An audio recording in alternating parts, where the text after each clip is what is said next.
Russia is facing a harsh information and sanctions war, and the conflict in Ukraine offered just another pretext for that. The goal of the United States and their acolytes is perspective and to send a signal to other countries who want to have an independent policy.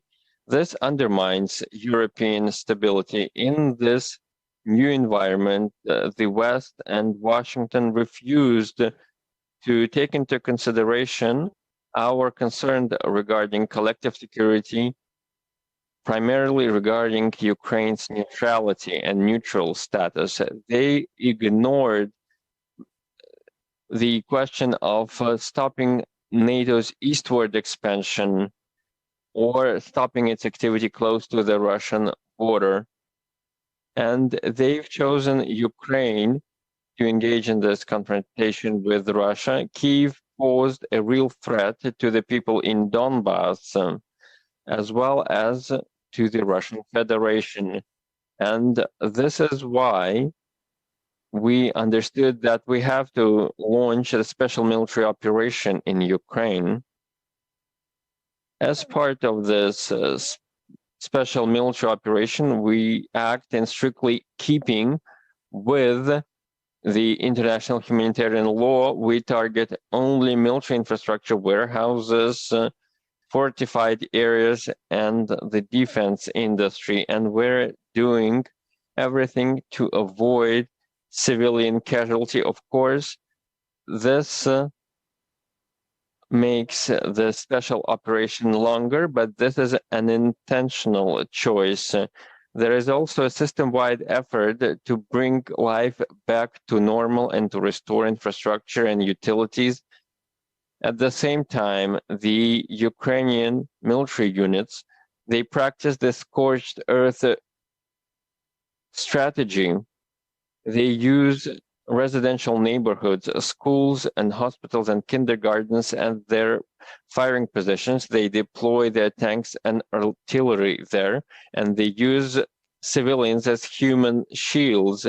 They intentionally shell and engage in remote mining of residential communities in order to cause as much civilian damage as possible.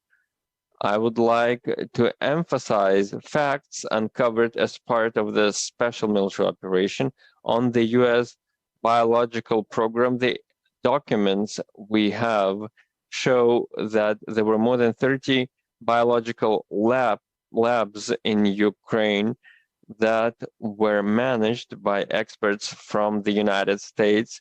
These laboratories worked and tested various solutions on biological warfare. They collected strains of dangerous microorganisms, and this poses a direct threat to the SCO countries. There are facts proving that Ukraine has been torturing prisoners, and even those who execute these inhuman acts have been uploading videos of their actions online.